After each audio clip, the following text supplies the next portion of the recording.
마지막 때 진짜 마지막 주자들이 일어나게 하여 주시옵소서.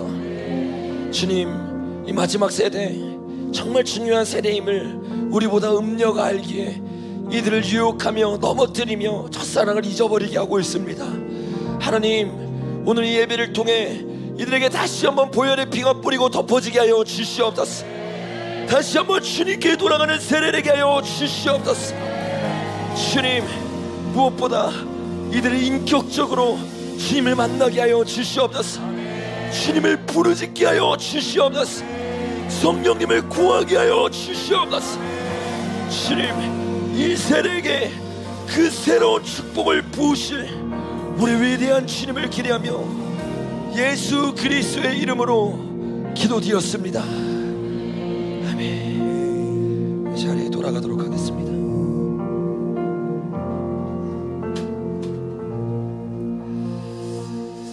우리 옆에 있는 사람만 인사해 봅시다. 우리 다윗의 세대 됩시다. 우리 앞뒤 사람 인사해 볼까요? 우리 신부의 세대 됩시다. 네, 우리 다윗의 세대, 신부의 세대 되는 저와 여러분 되길 예수님으로 축복합니다. 우리가 계속 나누고 있는 이 마지막 때 정말 중요한 마지막 주자들이 우리 다음 세대일 줄로 믿습니다. 그래서 우리 청년 그리고 우리 어미 아비 세대들이 정말 이 다음 세대를 위해 눈물을 흘리며 애통할 때 이들의 모든 멍에가 깨어지게 될 줄로 믿습니다. 네, 이들의 멍에가 깨어질 때 어떤 세대가 되는지 우리 잠깐 본문 말씀 읽었으면 좋겠어요. 우리 마태복음 16장 말씀입니다. 마태복음 16장입니다.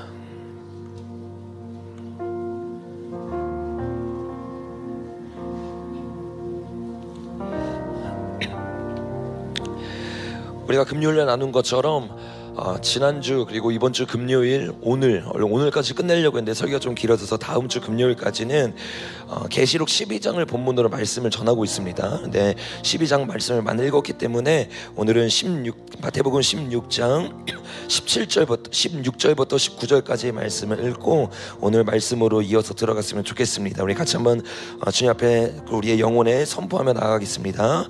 시몬 베드로가 대답하여 이르되 주는 그리스도시요 살아계신 하나님의 아들이시나이다. 예수께서 하요나 시몬아, 내가 복이 있도다. 이를 내게 알게 한 이는 혈육이 아니요 하늘에 계신 내 아버지시니라. 또 내가 내게 이르기를 너는 베드로라. 내가 이 반석 위에 내 교회를 세우리니 음부의 권세가 이기지 못하리라. 내가 천국 열쇠를 내게 주리니 내가 땅에서 무엇이든지 매면 하늘에서도 매일 것이요 내가 땅에서 무엇이든지 풀면 하늘에서도 풀리리라 하시고. 아멘. 우리가 지금 읽은 이 본문은 단순히 마태복음에만 나오는 이야기가 아니죠. 계시록에 보면 주님이 7교회에 대해서 예언을 하는데 그중에 빌라델피아 교회에 했던 예언이 그대로 마태복음 16장에 적혀 있습니다. 그렇게 적혀 있을 수밖에 없는 이유를 우리가 마태복음을 나누면서 이야기를 나눴었어요. 13장에서 주님이 천국 복음을 7가지로 표현합니다. 근데 그 7가지는 7교회가 어떻게 주님의 나라를 확장해 나가고 마지막 때 천년왕국에 어떻게 들어가는 것이냐, 요것을 병행구절로 보여주고 있는 교회의 연대기라고 했어요. 그래서 천국이 여기 있다 저기 있다 하지 않고 우리 마음 가운데 있고, 여러분 이미 천국이 임했을 줄로 믿습니다. 그래서 우리가 이미와 아직 사이 현재에 살면서 이미 일어나는 천국의 통치, 바실레의 통치를 받으면서 나아가는데, 이 통치를 13절부터 어디까지 가냐, 마태복음 24장까지. 이게 천국복음 메시지거든요. 천국복음 메시지가 5장에서 8장까지 이루어지고, 그렇죠? 13장에서 한번 이루어지고, 또 마태복음 23장, 24장, 25장에서 3번에 걸쳐서 천국복음을 나눕니다. 근데 이 천국복음 가운데 가장 중요한 것 중에 하나가 천국복음의 핵심, 의와 절제와 장차올 뭐예요? 심판이죠. 여러분, 복음은 끝난 게 아니라 온전하게 이루어지게 될 줄로 믿습니다. 그러니까 복음이 죽은 게 아니라 현재 진행형이란 말이에요. 근데 이 현재 진행형으로 가다가 종말의 끝에 심판의 복음으로 주님이 복음을 완성하는데, 이 완성됨 가운데 나아가는 과정이 13장부터 우리가 나누고 있는 24장까지예요. 그래서 그 가운데서 주님이 13장부터 16장까지 무엇을 했어요? 인크루즈 형식을 통해서 남은 자들, 이스라엘에 남은 12자들, 그리고 이방에 남은 일곱 바구니를 통해서 주님이 교회와 이스라엘을 하나로 묶으셔서 이게 온 이스라엘이라고 했죠. 이 이스라엘을 구원하고 그 이스라엘을 통해서 주님의 구원의 역사를 이뤄나가는데, 요것을 감당하는 세대가 예수님이 예표로 보여줬던 것처럼 요 16장 다음 장면에 어디로 올라가요 여러분? 교회가 헐몬산에 올라간다고 했죠. 그래서 17장 1절을 보니까 이렇게 말합니다. 엿새 후 예수께서 베드로와 함께 야고보와 그 형제 요한을 데리고 따로 어디 올라갔대요? 높은 산. 제가 예전에 나눴던 것처럼 여기서 말하는 높은 산은 16장 13절에 빌립보 가이사랴에서 출발하고 난 이후에 높은 산이기 때문에 가이사랴 바로 옆에 있는 헐몬산을 지칭하는 겁니다. 이 헐몬산은 우리가 아는 것처럼 두 증인이 출발하는 곳이죠. 그러니까 주님이 지금 계속 뭘 말하고 있느냐, 오순절의 끝, 그게 뭐예요? 떡 두 덩어리가 만들어지는 거잖아요. 10분의 2 에바로 10분의 1 한 떡 덩어리, 10분의 1 한 떡 덩어리, 이게 이스라엘과 유대인이 만들어졌어요. 그래서 한 세 사람이 이루어져서 주님이 그들을 교회라고 부르시고, 그 교회를 태어나는데 어디서 태어나요? 시온산에서 진통하는 것처럼, 시온산이 어디라고 했어요? 헐몬산을 시온산이라고도 부른다고 했죠. 그곳에서 교회가 태어나서 마지막 때를 준비하는 것을 주님이 마태복음을 통해서 우리에게 보여주고 있는 거예요. 그러니까 이 마태복음의 이 시즌, 이 시즌은 어떤 시즌이냐, 지금 우리가 계속 나는 것처럼 여자가 해산하는 고통, 진통을 느끼면서 애를 낳으려고 하니까 이것을 교회가 먼저 한다고 했어요? 여러분, 사단이 먼저 한다고 그랬어요? 사단이 먼저 알고 별 3분의 1을 떨어뜨리는 거야. 그 떨어뜨린 다음에 어떻게 돼요? 배도가 일어나니까 이 땅 가운데 기근과 지진이 일어나고, 그 기근과 지진 다음에 주님의 세대가 태어나는 그 시점을 보여주고 있는 거예요. 왜? 아직 여러분, 주님이 헐몬산에 올라갔어요? 안 올라갔어요? 안 올라갔어요. 아들이 태어나기 직전이란 말이에요. 근데 아들이 태어나기 직전에 그 아들이 태어나도록 깨어나게 하는 세대가 어떤 세대냐, 오늘 우리가 읽었던 이 베드로의 고백 위에 태어난 진짜 교회들이에요. 여러분, 진짜 교회 되길 예수님으로 축복합니다. 이 진짜 교회가 일어나는데, 사단은요, 이 진짜 교회가 일어났을 때 어떻게 돼요? 천국문이 열리고 미가엘이 움직이면서 영적 전쟁 가운데 자기가 지는 걸 아는 거야. 그러니까 어떻게 하냐면 마태복음 7장에서 말한 것처럼 반석 위에 교회를 못 세우게 하는 거야. 어떻게 합니까? 모래 위에 집을 세워요. 그리고 비가 나고 창수가 나니까 무너지는 세대로 만들어버리는 거야. 그 일이 우리가 계속 나눴던 배도의 시즌 가운데 잘못된 진리를 통해서 일어나기 시작하는 거야. 그래서 오늘 주님이 말씀하는데 손 조금만 줄여주세요. 베드로의 위에 내가 너를 세우리라고 말하는데, 베드로의 이름이 뜻이 뭐예요 여러분? 반석이죠. 요 반석이 뭐예요? 내 말을 듣고 이 말을 행하는 자, 진리를 뜻하는 게 반석이란 말이에요. 그러니까 이 마지막 때는 결국 어떤 싸움이냐면, 여러분 한번 따라할까요? 마지막 때 전쟁은 진리 싸움입니다. 여러분 아멘이십니까? 이건 마지막 때 영적 전쟁이 다가오고 있어요. 그때 우리가 기도해야 되는 거 맞아요. 근데 기도를요, 제대로 하려면 말씀을 먼저 연구해야 돼요. 말씀을 알기 시작하고 공부하기 시작하고 사랑해서 말씀에 파묻히기 시작할 때 말씀이 우리의 가는 길을 인도하고 기도의 방향을 정해줄 줄로 믿습니다. 왜? 세상을 이기는 승리가 믿음이라고 오늘 찬양했잖아요. 근데 그 믿음이 어디서 와요? 들음에서 오는데, 잘못된 걸 듣기 시작하니까 준비해야 되는 것, 그걸 준비 못하는 거야. 요셉의 창고를 준비해내고 노아의 방주를 준비해야 되는데 우리 이미 올라간다고 착각하기 시작하는 거예요. 그러니까 여러분, 이 진리라는 것은 이만큼 중요한 것입니다. 제가 최근에도 계속 여러 설교를 듣습니다. 근데 들을 때마다 너무 마음이 답답해요. 왜 답답하냐? 잘못된 진리가 강대상에서 계속 선포가 되는 거예요. 어제도 제가 설교 준비하다가 쉬는 시간에 설교가 알고리즘에 뜨길래 한번 어떤 분의 설교를 들어봤어요. 근데 그분이 3주째 뭐 마지막 때에 대해서 계속 설교하면서 얘기하는데, 막 어려운 얘기 또 수많은 얘기들 하니까 사람들이 그게 진짜라고 착각해. 얼마나 사람들이 여러분 진리에 관심 없이 그냥 있어 보이면 그게 진리인 줄 아는 거야. 너무 충격적이게 이스라엘에서 보는데 뭐라고 말하냐면, 이스라엘은 천년 왕국 가운데서 온 이스라엘 구원을 받는데, 그 여러분 이게 얼마나 황당무계한 소리예요. 왜? 그렇게 말하면 구원론이 달라지는 겁니다. 이스라엘에 대한 구원론과 우리를 향한 구원론이 달라지는 거예요. 주님은요, 모든 사람에게 차별 없이 똑같은 복음을 줬는데 계속 이상하게 해석을 하면서, 아, 이스라엘은 이 7년 대환란 다 끝나고 나서 천년 왕국에서 거기서 구원받는 거야. 여러분 이렇게 되면 어떤 믿음이 생겨요? 아, 이스라엘은 어차피 구원받아. 그러니까 여러분, 지금 이스라엘에게 나아가고 이스라엘 위해 기도하고 이스라엘을 전동하고 기도의 집을 세워야 되는데 비전과 부르심이 어떻게 해요? 바뀌어지는 거야. 왜? 어차피 이스라엘 구원받으니까. 주님이 온 이스라엘 구원한다고 했으니까. 근데 여러분, 로마서 11장 말씀 문맥만 봐도 그 온 이스라엘이 지금 이스라엘 사는 모든 이스라엘 말하는 거예요? 아니에요 여러분. 뭐래요? 원가지제도 끊어진대요 안 끊어진대요?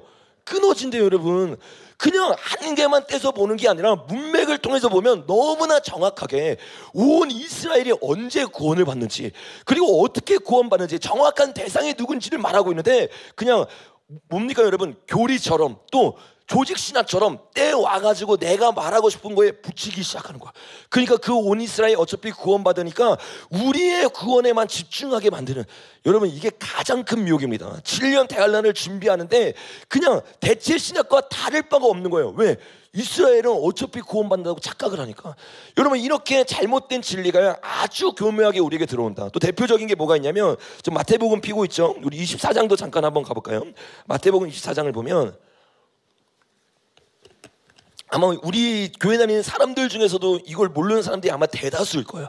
많은 사람들이 착각하면서 예수님의 50개를 준비한다고 하면서 잘못된 방향으로 나가게 하는 구절이 있어요. 그 구절이 잘못된 게 아니라 우리가 잘못 해석하는 거죠. 그 중에 하나가 뭐냐면 24장 14절 말씀인데, 우리 같이 한번 읽어보겠습니다. 시작. 이 천국 복음이 민족에게 증언되기 위하여 온 세상에 전파되리니 그제야 끝이 오리라. 아멘. 너무 좋은 말씀이잖아요. 근데 이 말씀을요 너무 엉뚱하게 해석하는 거예요. 근데 지금 여기 있는 대부분도 그렇게 해석할 거예요. 왜? 여태까지 잘못 배워왔으니까. 여기에서 말하는 것은 우리가 그동안 배운 것처럼 우리가 복음을 증거하고 우리가 세상 끝까지 나아가서 복음을 전하는 예수님 오다, 이런 말이 아니에요, 여러분. 근데 우리가 요것만 딱 떼가지고 사람들에게 가르쳐주면서 요 말은 그런 뜻이야, 그래서 어떻게 해요? 열심히 선교해야 돼, 열심히 전도해야 돼. 전도가 나쁘다는 게 아니에요, 선교가 나쁘다는 거 아니에요. 그런데 잘못 해석하니까 어떻게 했냐면 후천년주의로 선교하기 시작해. 대부분의 사람들이요 이 후천년주의에 빠져 있습니다. 후천년주의는 뭐예요? 7년 대환란이 없어요. 그리고 어떻게 해요? 우리가 온 세상에 복음을 전해서 온 세상을 예수님의 50개를 만들 수 있도록 좋은 세상을 만들 수 있다는 착각 가운데 빠져 있는 거예요. 그러니까 여러분 대부분의 선교단체가 어떻게 하냐면 우리가 전하면 예수님이 와. 이게 율법주의예요, 여러분. 우리가 전해서 예수님이 오는 게 아닙니다. 여러분 예수님이 복음을 완성하는 분이세요. 구약의 복음을 주님이 어떻게 완성했어요? 예수님이 십자가를 지고 3일 동안 그냥 살아서 가만히 있었어요? 옥에 내려가서 복음을 선포하셨어요. 복음을 선포하셨어요. 근데 그 복음을 듣고 그들이 구원을 받느냐? 아니죠. 죽고 난 이후에는 다시 구원받을 수 있어요, 없어요? 없어요. 근데 주님이 왜 복음을 전했을까요? 주님이 심판의 복음을 전한 겁니다. 그러니까 복음은 구원받기 위한 복음, 요게 반쪽짜리 복음만 받고 있으니까 성경에 안 보이는 거야. 근데 복음요 처음부터 사랑과 공의의 복음일 줄로 믿습니다. 회개와 사랑의 복음인데 요 복음을 알지 못하니까 어떻게 해요? 복음의 끝에는 항상 영생만 있는 게 아니에요. 그러니까 잘못 받아들이니까 존 스투트가 뭐라고 말해요? 지옥은 없다. 아니요, 여러분. 영생뿐만 아니라 영 뭐가 있어요? 벌이 있습니다. 그래서 복음의 완성은요 우리가 하는 게 아니라 예수 그리스도가 오셔서 왕이심을 선포함으로 복음이 완성되는 겁니다. 그래서 여러분 문맥을 보십시오. 24장 문맥을 보면 요것만 딱 떼서 보면 여태까지 우리가 들은 것처럼 우리가 전도하면 주님이 오실 거야 라고 들어요. 근데 요거 문맥을 보세요. 어떤 상황이에요? 13절 보니까 끝까지 견디는 자는 어떻게 해요? 왜 끝까지 견뎌야 돼요? 12절 보니까 불법이 어떻게 해요? 성해요. 예수 믿을 수 없는 상황이에요. 더 심각하게 15절로 넘어가니까 그러므로 너희가 선지자 다니엘에게 말한 바 멸망에 어떤 것이 선대요? 가증한 것이 어디에 선대요? 교회에 섭니다. 교회에 서가지고 잘못된 교회가 생겨서 전 세계를 장악하는데 그 시즌 가운데 우리가 전 세계에 복음을 전해서 예수님 온다고요? 그러니까 문맥만 봐도 말도 안 되는 소리인데 우리가 그동안 어떻게 성경을 보냐면 그냥 요것만 딱 떼서 봐가지고 선교단체에서 은혜 받으면서 그래 이제 얼마 안 남았어 복음만 전하면 예수님 올 거야. 거기에 속으니까 여러분 어떻게 되는 줄 아세요? 9,000년설이 되고 7년 대환이 없다고 믿고 그들이 만든 예수를 같이 기다리는 거예요. 그래서 그들이 어떻게 합니까? 이 구절을 가지고 사람들을 속이면서 우리가 2033년까지 어떻게 된대요? 복음을 전해야 된대요.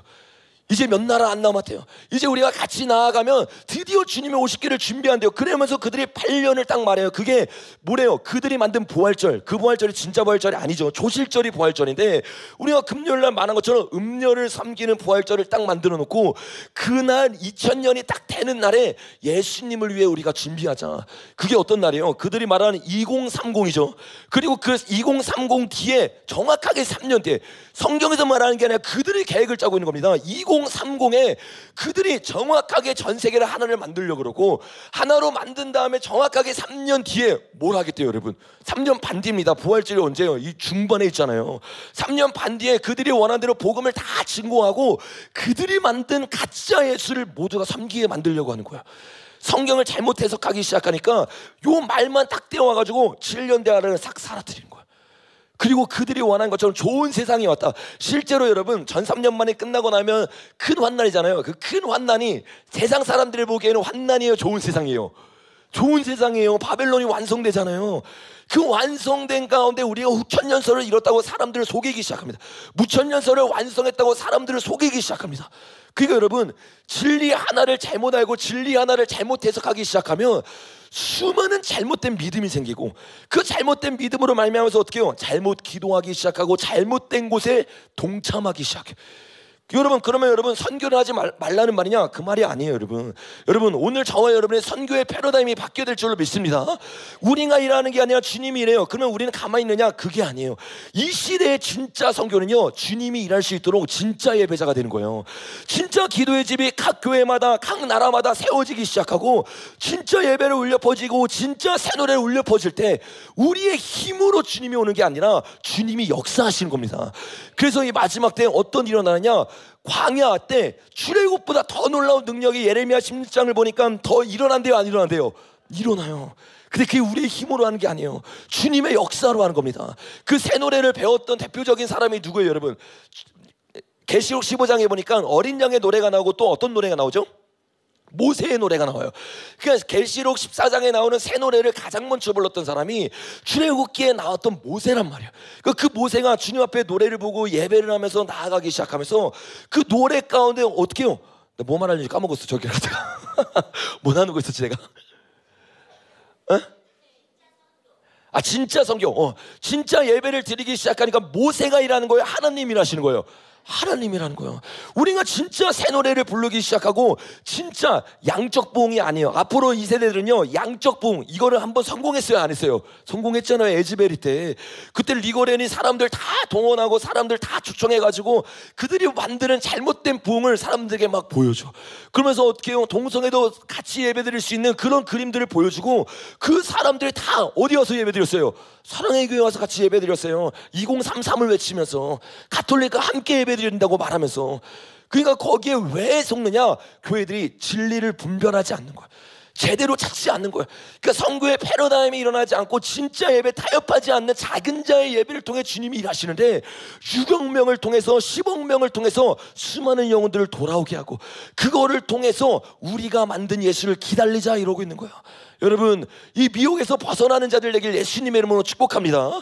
제가 간단하게 예를 들면 얘기했지만, 이처럼 복음을 제대로 하느냐 잘못 아느냐에 따라서 우리의 인생이요, 완전히 패가망신하느냐 아니면 주님을 따라가면서 다스리는 자가 되느냐, 요 차이를 만드는 거야.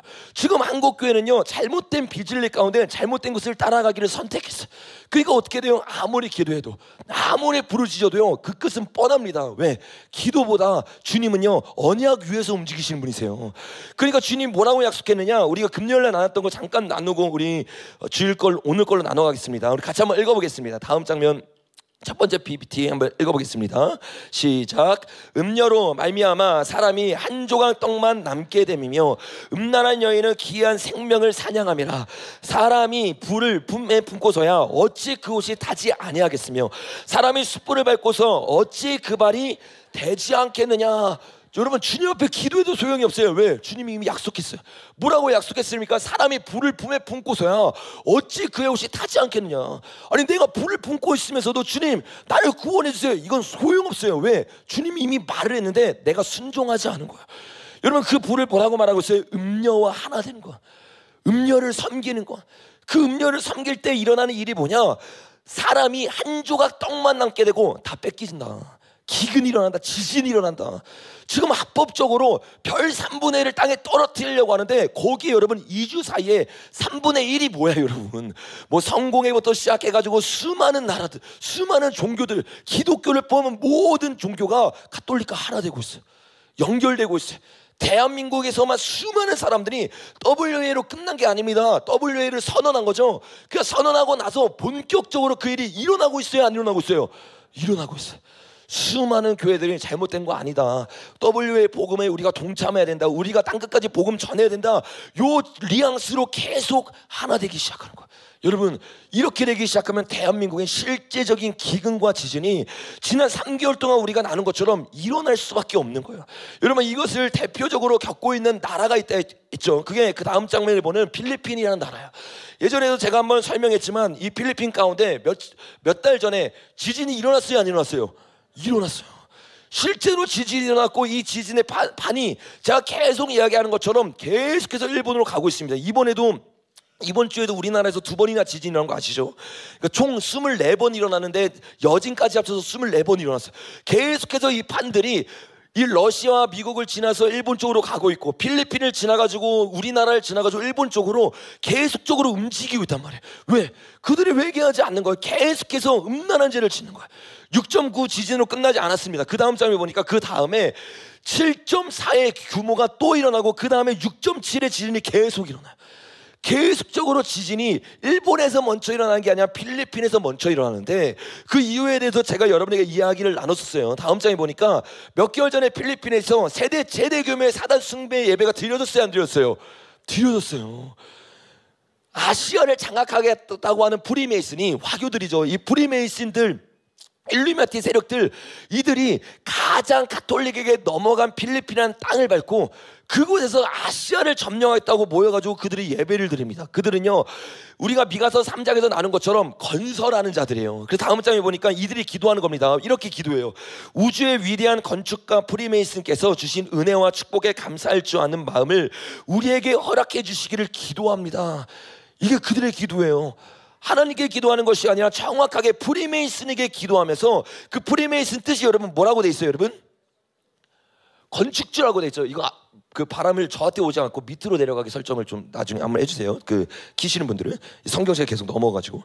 자, 우리의 위대한 건축주, 이게 프리메이슨을 말하는데 프리메이슨의 뜻은 뭐냐면 건물과 도시를 건축하는 거예요. 그래서 미가서에서 계속 말한 것처럼 피의 성읍을 올리기 시작해.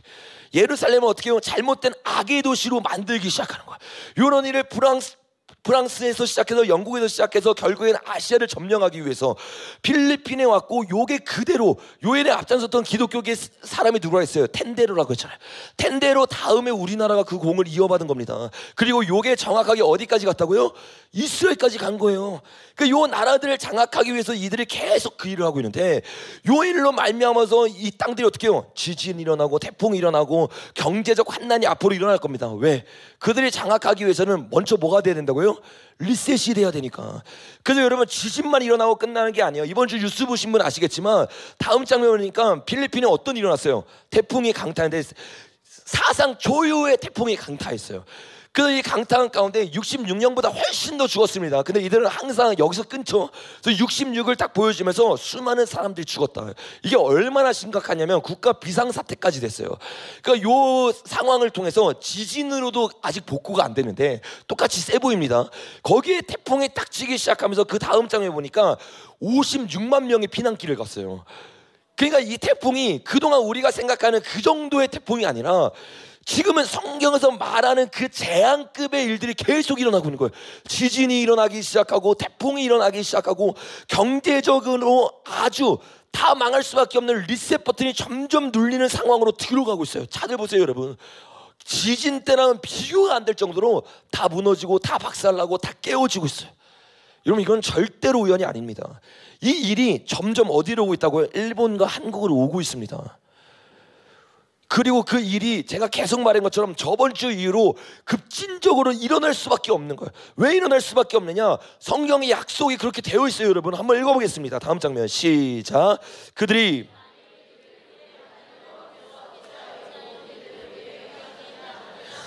너는 그들에게 이르기를 너희가 여호와를 버리고 너희 땅에서 이방신을 섬겼은 즉 이와 같이 너희 것이 아닌 땅에서 이방인들을 섬기리라 하라. 아멘. 이게 우리가 지난주와 이번주 금요일에 나눴던 내용들인데, 지난주에는 우리가 샤와랑 아바드를 배웠죠. 이 아바드라는 뜻이 섬긴다라는 뜻인데, 하나님을 섬겨야 되는 사람들이 이방 여신을 섬기기 시작해. 근데 놀라운 것은 이방 여신을 섬길 때 주님이 그 이방 신을 원래 섬겼던 이방인들에게 우리를 넘겨준다고 이야기하고 있는데, 그 이방의 단어의 뜻이 뭐냐면 주르라는 뜻이에요. 이 주르가 우리가 금요일 나눈 것처럼 음녀라는 뜻입니다. 그 음녀를 섬기니까 실제로는 이방인이 우리를 다스리고 있는 게 아니라 아수르가 우리를 다스린다고 생각해요. 근데 나홈서를 보니까 아수르 뒤에 누가 있었어요? 음녀가 있었잖아요. 그것처럼 우리 땅이 더 이상 이방인에게, 우리가 사는 땅이 아니라 이방인에게 넘겨진 땅이 되는데, 영적으로 보면 뭐냐? 음녀가 우리를 다스리고 있는 거예요. 왜? 우리가 음녀를 섬겼으니까. 교회가 주님 앞에 엎드리는 게 아니라 교회가 먼저 종교 통합을 해요. 주님 앞에 엎드려서 그 땅을 다스리고 그 땅을 지키는 것이 아니라 반대길로 나아가서 그 땅을 팥죽을 넘겨준 거야. 난 장자 안 할게. 나는 공중권세 잡은 자 안 할게. 너가 공중권세를 잡아줘. 그러니까 그가 우리를 다스리기 시작해. 그의 다스림이 일어날 때 어떤 일이 일어난다고 했습니까? 다음 장에 보니까 이렇게 말해요. 우리의 기업이 누구에게 넘어가요? 외인에게 넘어가요. 우리의 집들이 누구에게 넘어가요? 이방인들에게. 여기에 이방인이 주류예요, 여러분. 음녀에게 우리의 집이 넘어갑니다. 우리의 기업이 넘어갑니다. 여러분, 이 일을요 실제로 우리나라 가운데서 이재명이 계속하고 있는 거예요. 예전부터 계속 나는 것처럼 이재명이 나의 대통령으로 세워진다고 선언하고 난 이후에 계속적으로 급진적으로 우리나라를 G2로 만들기 위해 이재명을 통해서 그 일을 급진적으로 일으키고 있어요. 근데 그 일을 일으키면서 가장 먼저 해야 되는 일이 뭐라고 했어요? 우리가 가지고 있는 모든 돈을 다 털어버려야 돼.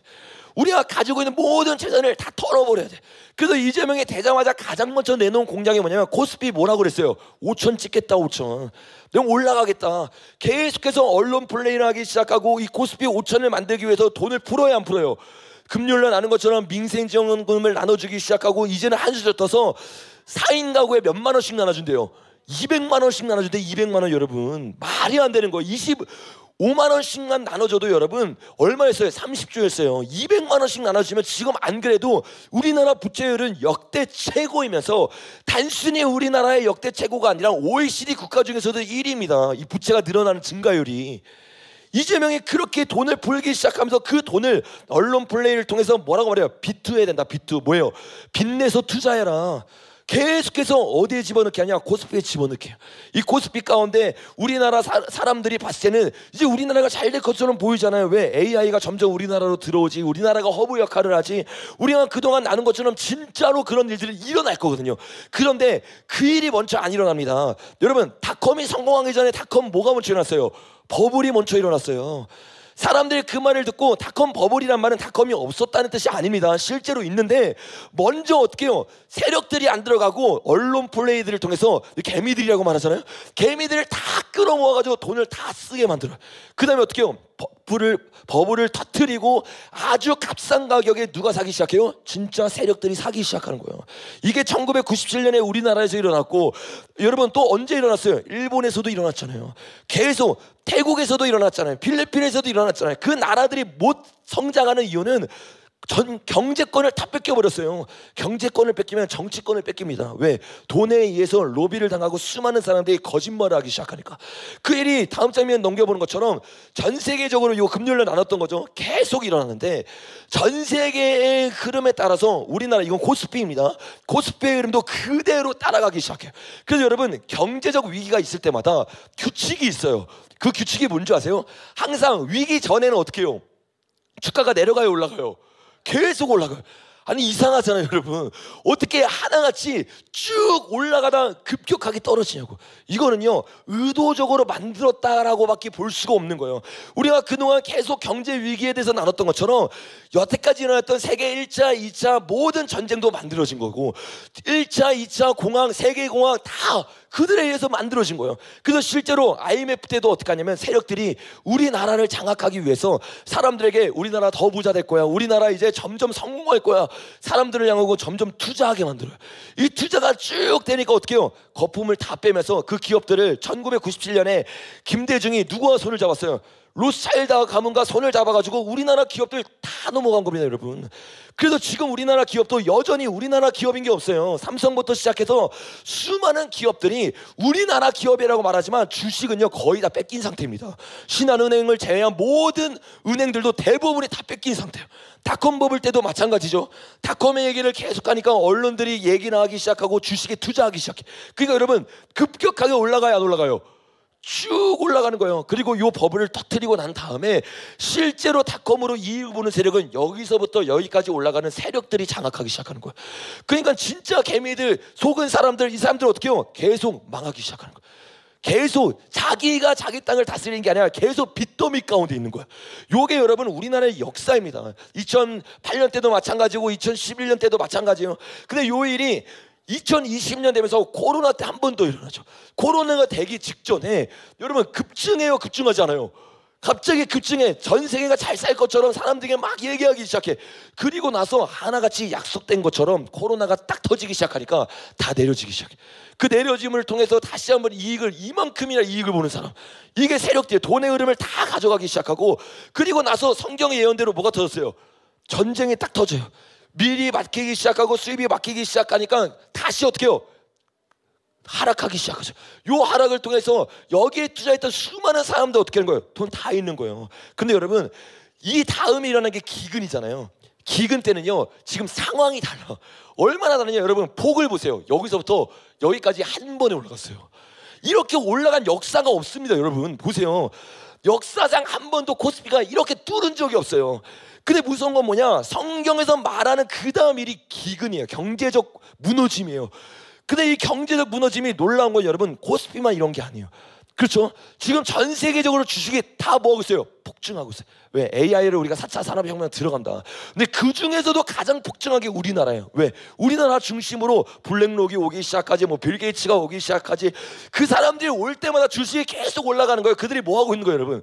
언론 플레이하고 있는 겁니다. 지금 우리나라를 중심으로 진짜 그들이 AI 허브를 우리나라로 만들기 위해서 먼저 언론 플레이를 통해서 우리나라 사람들을 다 이재명을 통해서 비트를 하게 하는 거야. 그리고 그거에 대한 미혹을 못 깨달아요. 왜? 보아도 보지 못하고 들어도 듣지 못합니다. 이미 우상에게 절을 했거든. WCW로 들어갔거든. 그러니까 실제로 성경에서 말한 것처럼 우리의 집과 우리의 기업이 이제 곧 뺏길 날이 옵니다. 여러분 여기 뭐 그럴 사람은 없겠지만 지금 빚낼 때가 아닙니다. 여러분 빚을 내지 않고 하나님의 음성을 듣는 자들에게 예수님이라고 축복합니다. 여기서 우리가 말한 것처럼 금요일에 제가 말하다가 말하는데 앞으로 쭉 올라간 다음에 폭락하는데 아예 폭락한다고 했어요? 다시 올라간다고 했어요? 다시 올라가죠. 왜? 폭락시키는 이유는 죽이려는 게 아니라 그 땅을 자기네들이 장악하고 땅과 기업과 집과 모든 돈을 가져가기 위해서. 그리고 더 중요한 건 뭐예요? 우리나라 원화 가치를 없애야 돼요. 그래야 그들이 원하는 새로운 화폐 개념으로 들어갈 수 있거든요. 그러니까 전 세계적으로 기근이 들어가는데 그 중에서도 한국이 가장 먼저 폭락을 경험한다. 그리고 그 폭락을 경험하면서 제가 그때도 말했습니다. 지금 폭락될 수도 있고 더 올라갈 수도 있어요. 제가 말한 것처럼 더 올라가는 게 좋은 거라고 했어요? 위험한 거라고 했어요? 위험한 거죠. 왜? 작은 정부를 만들어서 기업에게 책임감을 줘서 기업이 크면서 기업의 가치를 올리면서 주식이 올라가야 되는데 그게 아니라 큰 정부를 만들면서 어떻게 해요? 기업에 투자하라고 사람들을 속이기 시작하면서 기업의 가치는 안 올라가는데 돈만 줬어. 비만이 여러분 좋은 거라고 했어요? 안 좋은 거라고 했어요? 안 좋은 거예요. 살만 찌는 거예요. 기업의 가치는 안 올랐는데 언론 플레이를 통해서 계속 돈만 들어가니까 이게 부풀기 시작하는 거예요. 그러니까 지금 제가 계속 말한 것처럼 경제 위기가 오지만 지금 당장 올 수도 있고 만약에 더 올라갈 수도 있는데 더 올라가는 것 자체가 더 크게 떨어진다는 거예요. 조만간 크게 떨어질 날이 우리에게 올 겁니다. 근데 이 일이 언제까지 계속되느냐? 기근 다음에 안 끝나요. 전염병이 있어요. 전염병 다음에 7년 대환란을 시작하면서 평화협정을 맺으면서 안 끝나요. 땅 3분의 1이 불타요. 바다 3분의 1이 불타요. 그리고 그 전 3년 반에 시작되면서 3년 반 동안 이 땅 가운데 비가 안 내립니다. 여러분 비가 안 엘리야가 기도했던 것처럼 두 증인이 기도하니까 전 3년 반 동안 비가 안 내린다고 하잖아요. 그러니까 기근이 이때부터 쭉 되는 거예요. 언제까지 계속 되는 거예요? 전 3년 반이 끝날 때까지. 그리고 전 3년 반이 끝나면서 여러분 마지막 그 중동에서 2억 명이 모여서 전쟁을 하죠. 그 전쟁 가운데 이스라엘이 진다고 했어요? 이긴다고 했어요? 이기죠. 이스라엘과 누가 이겨요? 미국과 같이 동맹국을 이기고 좌파 세력들이 무너지면서 보수에서 접근수가 나오는 거예요. 그러면 그때 무너지는 세력이 누구냐? 누구겠어요, 여러분? 중국이 무너집니다. 북한이 무너집니다. 그냥 중국과 북한이 무너질 날은 진짜 얼마 남지 않은 거예요. 그들을 계속 붙잡고 힘없는 사람들을 데리고 계속 장난질하고 있는 겁니다. 그들이 무너질 때 그 무너진 국가를 미국과 동맹국에게 줘야 되잖아요. 그 나라가 어떤 나라예요? 그게 대한민국이 여러분. 그래서 후 3년 반에 있을 때 대한민국이 중국이 가지고 있는 그 나라까지 가질 수밖에 없는 흐름으로 가고 있는 거예요. 그게 부산부터 시작하는 이 하이웨이를 통해서 이스라엘 땅끝까지 연결되는 거잖아요. 그들은요 그 계획을 통해서 지금 대한민국을 장악하려고 하는 겁니다. 이렇게 말하니까 금요일날 이 설교를 듣고 다 너무 낙심하는 거예요. 내가 너무 낙심하는 것까지만 얘기를 나눴거든요. 희망이 없으니까 지금 우리 배도했잖아. 이제 배도했으니까 이제 희망이 없는 거예요. 그 전사님 이렇게 물어보는 거예요. 근데 여러분 우리가 여러분 솔직하게 말해요. 솔직하게. 예레미야도 여러분 희망이 있다고 말하지 않았어요.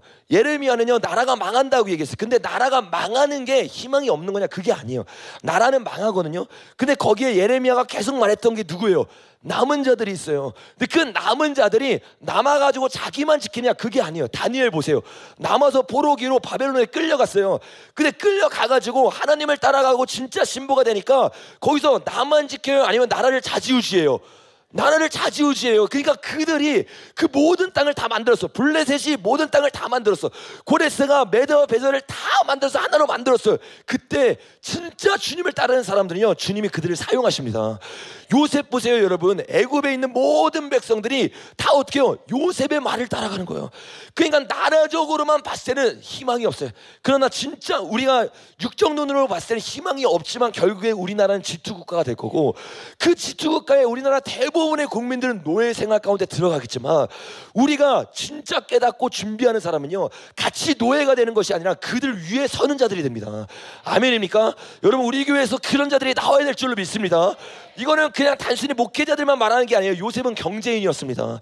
그 요거를 깨달은 사람들은 이 흐름 가운데 경제인들이 어떻게 해요? 같이 무너지는 게 아니라 그들보다 더 높은 지점 가운데 올라가요. 왜 올라가는 줄 아세요 여러분? 눈이 떠져서 요셉의 창고를 준비하는 거예요. 경제인만 그러냐? 정치인도 마찬가지. 정치인이 누구였어요? 다니엘이었잖아요. 나라가 뺏긴 것 같고 희망이 없어 보이는데 다니엘이 말하는 대로 나라가 바뀌어요 안 바뀌어요? 바뀝니다. 법안이 바뀝니다. 왕이요 복음을 듣고 왕이 그의 말대로 움직입니다. 그러니까 앞으로 전 세계가 여러분 가짜 기독교, 가짜 하나님을 막 전하기 시작했거든요. 근데 그 가운데 이 대한민국 가운데 다니엘 같은 자가 나오잖아요. 그러면 다니엘 같은 자가 그 기독교의 흐름 가운데서 진짜 복음을 전할 수가 있는 거예요. 여러분 저와 여러분이 그걸 준비해야 된다고요. 제가 여러분에게 낙심을 주기 위해서 그럼 다 끝났나 보다 이걸 말하고 있는 게 아니라 이 다 끝난 상황 가운데 희망의 회로를 돌리면서 우리가 뭔가를 할 수 있을까요? 그게 아니라 지금은 다니엘처럼 준비하셔야 됩니다. 요셉처럼 준비하셔야 됩니다. 여러분 그런 자들이 일어나기 시작할 때 주님이 새로운 일을 일으킬 줄로 믿습니다. 우리는 그렇게 준비되는데 대부분의 사람들은 지금 어떤 일을 하고 있느냐? 다음 장에 보니까 이게 정말 놀라운 말씀이에요. 금요일날 나눈 것처럼 이 잠언 5장 금요일날은 앞장까지 다 넣어놨습니다. 5장 1절을 보면 음료에 대한 이야기가 나와요. 근데 그 음료에 대한 이야기가 나오면서 갑자기 5장 18절부터 신부에 대한 이야기를 하면서 신부와 음료를 비교하기 시작해. 그래서 뭐라고 말하냐? 신부는 항상 족하게 여기며 그의 사랑은 항상 뭐한대요? 연모하니라. 이게 너무 놀라운데 연모라는 뜻이 샤가라는 뜻인데 샤가랑 다릅니다. 샤가는 뭐냐면 비틀거리다, 취하다라는 뜻이에요. 근데 이 연모라는 단어에 똑같이 내 아들아 어찌하여 음료를 뭐한대요? 연모한대요.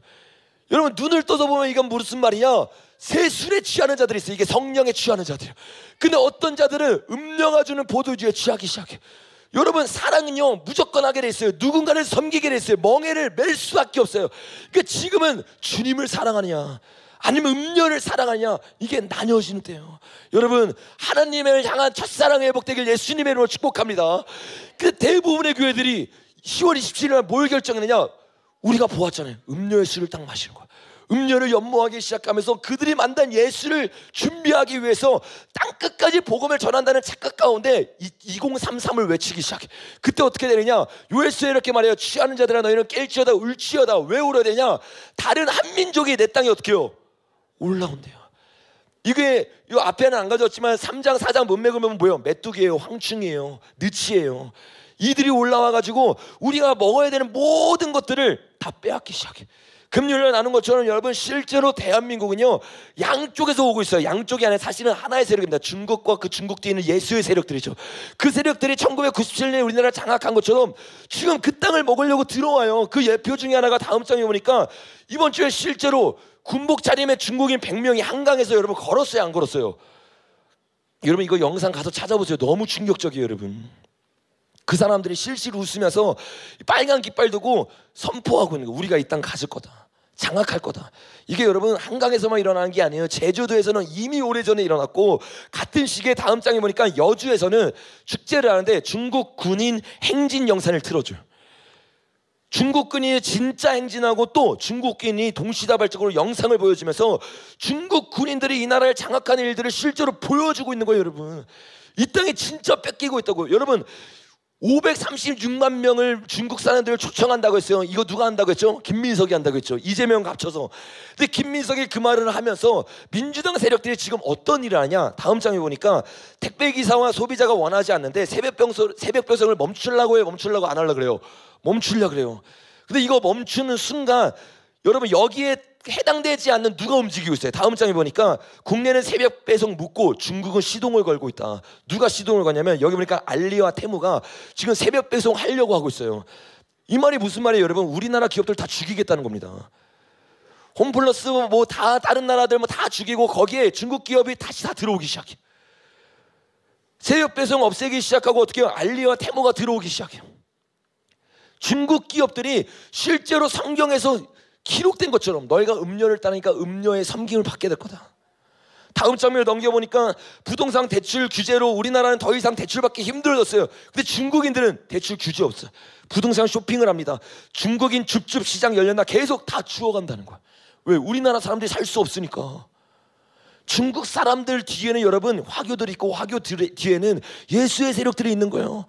이 일을 하니까 여러분 한국 사람들이 열 받아요, 안 받아요? 열 받으니까 협중에 대한 이야기들이 계속 나올 수밖에 없고, 청년들 자유대학 이런 사람들이 나와가지고 계속 외치잖아요. 다음 장면 보니까 여러분 이게 충격적이에요. 뭐래요? 중국 명예훼손하면 징역 몇 년? 5년이래요, 5년. 이제 저처럼 중국 얘기하거나 예수의 얘기하면 조사 들어갑니다. 실제요, 여러분. 지금 조사 들어간 그 유튜버 있잖아요, 여러분. 이런 얘기했다고, 뭐 하반신 얘기했다고, 실종 얘기했다고, 또 중국 사람들이 들어와서 우리나라 장악한다고 얘기했다고 실제로 하면 어떡해요? 조사하잖아요, 여러분. 물론 그 사람이 더 부풀려서 얘기한 부분이 있지만 그 얘기를 하는 가운데 어떻게 해요? 책 잡아가지고 어떻게 해요? 입막음하는 거예요. 앞으로 여러분 이런 설교 못합니다. 그러니까 여러분 길어도 들으세요. 언제까지 할지 몰라요, 여러분. 기근이 끝나고 여러분 전염병 시작되잖아요. 그러면 여러분 이런 설교 못해요. 전염병 되고 나면 코로나 같은 전염병이 아니기 때문에 진짜 전 세계를 다 봉쇄합니다. 그때요, 저와 여러분이 이런 식으로 모여가지고 행복하게 예배 드리는 시간 끝나는 거예요, 여러분. 그 한 예배 한 예배가 진짜 마지막 예배인 것처럼 한 설교 한 설교가 여러분 정말 여러분의 마음에 새기면서 들어야 되는 시즌이 바로 지금일 줄로 믿습니다. 이들이 이렇게 징역을 하고 모욕을 하면 1년 감옥에 집어넣기 시작해요. 손현보 목사님 보세요, 여러분. 별것도 아닌 건데 지금까지 감옥에 있어요, 없어요? 별것도 아닌 건데 감옥에 잡고 자기가 원하는 데까지 끝까지 있을 수 있는 거예요, 여러분.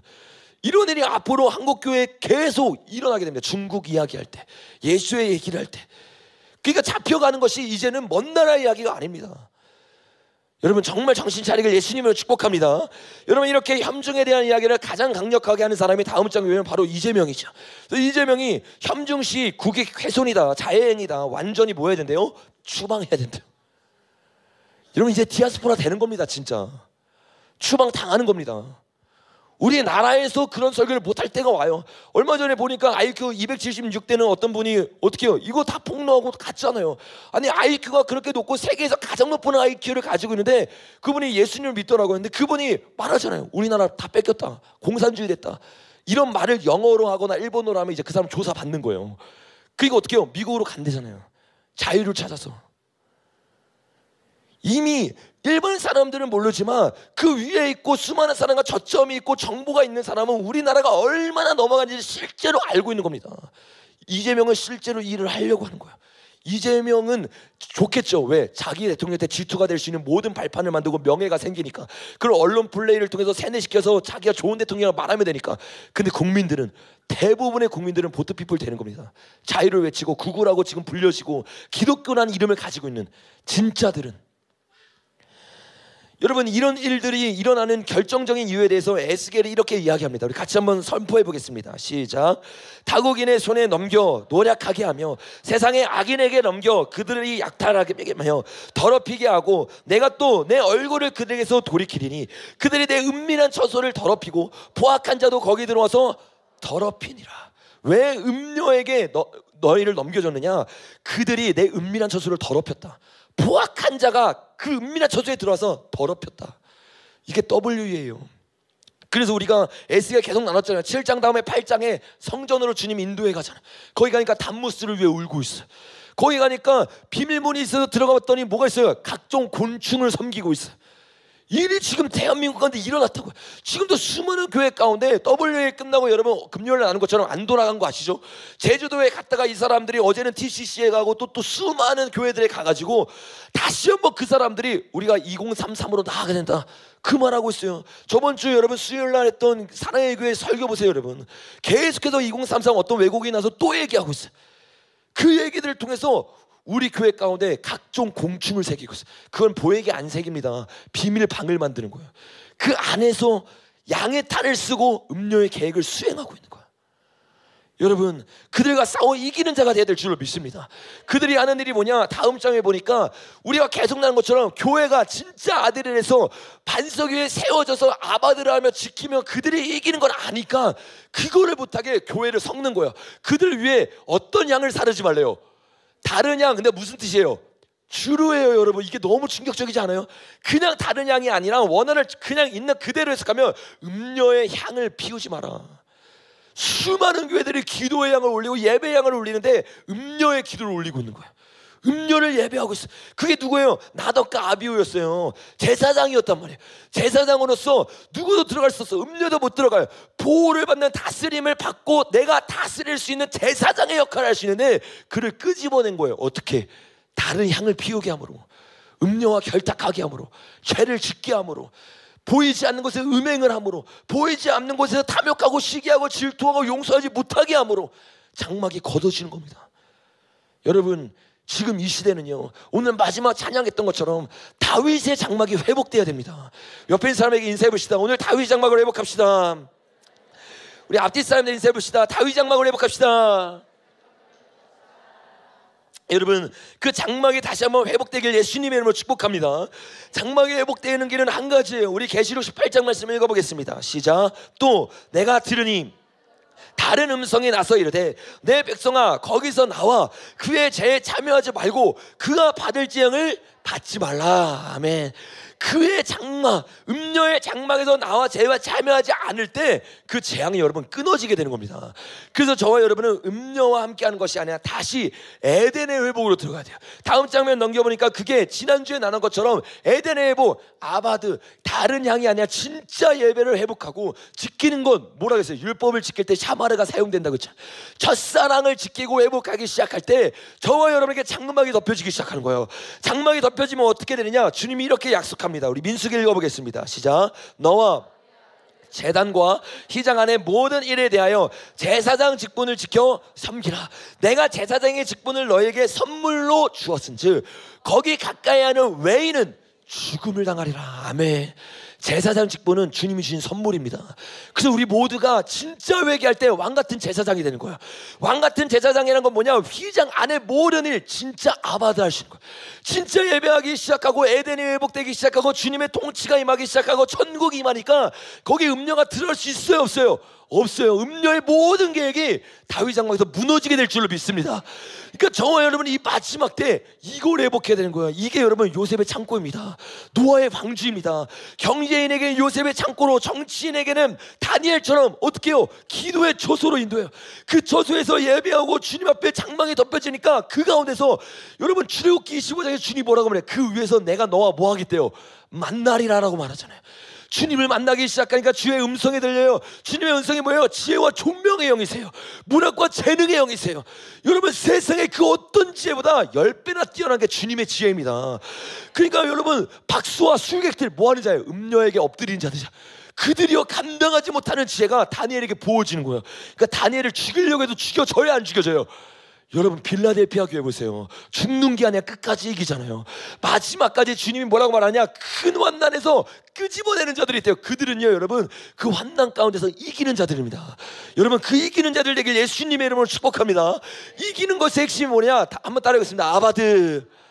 여러분, 진짜 예배를 오늘 사모하십시오.